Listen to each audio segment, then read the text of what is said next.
कोई भी पहलवान जब पहली बार अखाड़े में उतरता है या अखाड़े में जाता है तो सबसे पहले उसे नियम बताए जाते हैं। सबसे ज्यादा अनुशासन और नियमावली अगर कहीं फॉलो होती है तो वो पहलवान के जीवन में होती है या फिर इस अखाड़े के अंदर होती है। मैं इस समय सुखना लेक के पीछे राजा झील अखाड़ा पर मौजूद हूं। यह अखाड़ा अंतरराष्ट्रीय स्तर पर भी अपनी ख्याति रखता है। यहीं से ओलंपियन योगेश्वर दत्त ट्रेन हुए, सुशील कुमार ट्रेन हुए और अब बड़ा सवाल यह है कि अपने जीवन में सबसे बड़ा तप करने के बाद जब कोई पहलवान ये सोचता है कि मुझे कुश्ती करनी है, उन नियमों को समझता है, अपने कोच से आकर जब वो पांव छूकर आशीर्वाद लेता है तो सबसे पहला नियम यही उसे बताया जाता है कि अखाड़े के तमाम नियमों की पालना की जाए। लेकिन आज जो सबसे बड़ा सवाल है वो ये है कि क्या बजरंग पूनिया अब इस अखाड़े में द्वारा पैर रख पाएंगे? जी हां, जिस तरीके से बजरंग पूनिया पर 4 साल का सस्पेंशन, उन्हें निलंबित किया गया है कुश्ती से, एक बड़ा सवाल खड़ा हो गया है कि क्या जो बजरंग पूनिया है वो एक बार फिर से अखाड़े में कुश्ती परफॉर्म कर कर देश का रिप्रेजेंटेशन कर पाएंगे या नहीं। बजरंग पूनिया के 4 साल के सस्पेंशन की खबर आने के बाद जो है वो लगातार चर्चा इस बात को लेकर पहलवानों के बीच में, कोचिज के बीच में इसी बात को लेकर चल रही है कि 4 साल के अंतराल में एक पहलवान के जीवन में कई ऐसे फेजेस आ जाते हैं, कई ऐसे बदलाव आ जाते हैं जिनसे उभर पाना जो है वो किसी भी पहलवान के लिए एक बड़ी चुनौती होती है। अब ऐसे में बजरंग पूनिया के लिए 4 साल का सस्पेंशन कितना भारी पड़ने वाला है और इस सस्पेंशन की वजह से उनके रेसलिंग जीवन की क्या आगे पुनः शुरुआत हो पाएगी, ये सबसे बड़ा सवाल है। तो ये वो अखाड़ा है चंडीगढ़ का जहां पर बड़े बड़े रेसलर्स जिन्होंने अंतर्राष्ट्रीय स्तर पर देश का नाम रोशन किया, उनकी ओर से इस अखाड़े में कुश्ती सीखी गई है। इसी तरीके से बजरंग भी लगातार अंतर्राष्ट्रीय स्तर के कई प्रतियोगिताओं के लिए जो है वो तैयारी कर रहे थे, लेकिन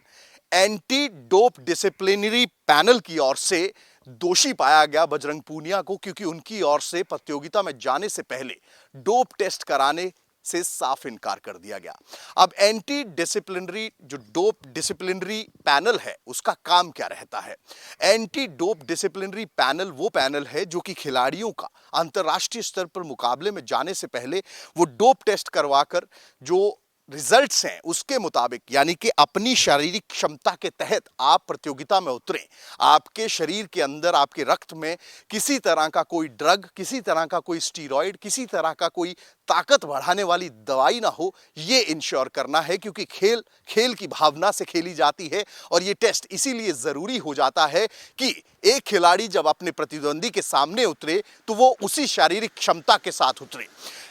रेसलिंग के नियमों की बात करें, जिस तरीके से मैंने अपने वक्तव्य की शुरुआत करी, अखाड़े में उतरने से पहले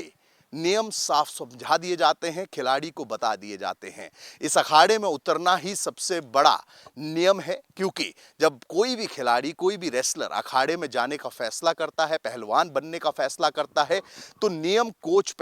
पहले ही कदम के साथ उसे बताने का काम कर दिया जाता है। और बजरंग भली भांति, जिनकी ओर से अंतर्राष्ट्रीय स्तर पर, राष्ट्रीय स्तर पर जो है देश को रिप्रेजेंट करने का काम किया गया, इतना बड़ा खिलाड़ी डोपिंग के बारे में तमाम चीजें, तमाम जानकारी रखता था, तमाम जानकारी जानता था, लेकिन इसके बावजूद बजरंग की ओर से डोप टेस्ट ना कराने का फैसला किया गया। मामला जो है वो चला, हेयरिंग्स, इस पूरे मामले में सुनवाइयां हुई। इससे पहले भी ट्रायल ना देने को लेकर पहलवानों के बीच में जो एक लगातार प्रदर्शन देखने को मिला था, उसमें भी बजरंग, विनेश लगातार उस प्रोटेस्ट को भी लीड करते नजर आए थे। अब खिलाड़ी से, पहलवान से नेता तक का सफर जो है वो बजरंग पूनिया जो है वो तय कर चुके हैं, वो कांग्रेस ज्वाइन कर चुके हैं। लेकिन इस बीच में सबसे बड़ा सवाल ये है कि जब बचपन में ये फैसला बजरंग की ओर से किया गया होगा कि कुश्ती मेरा प्यार है, कुश्ती मेरा पैशन है, उस पैशन के लिए आखिर उन नियमों को ताक पर क्यों रखने का काम किया गया, जब ये पता था कि इसकी रेपरकशंस, इसके प्रतिकूल प्रभाव जो हैं वो उनके रेसलिंग करियर पर जो है वो पड़ सकते हैं। अब ऐसे में सवाल फिर भी सबसे बड़ा यही है जो कि रेसलिंग फर्टर्निटी के अंदर इस समय लगातार उठ रहा है कि 4 साल के गैप में बजरंग लीगल रास्ते इख्तियार जरूर कर सकते हैं, लेकिन अगर 4 साल का ये सस्पेंशन कंटिन्यू रहता है तो एक पहलवान के जीवन में कई चेंजेस आते हैं, उनकी शारीरिक संरचना, उनकी ताकत, उसमें कमी होती है। विश्व स्तर पर जब आप कॉम्पिटिशन्स की बात करते हैं तो हर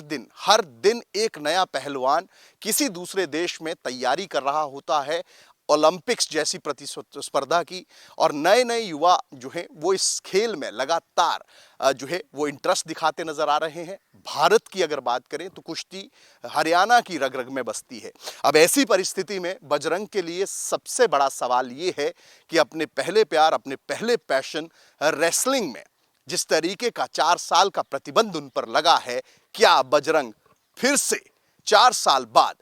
इस अखाड़े में पैर रख पाएंगे या नहीं?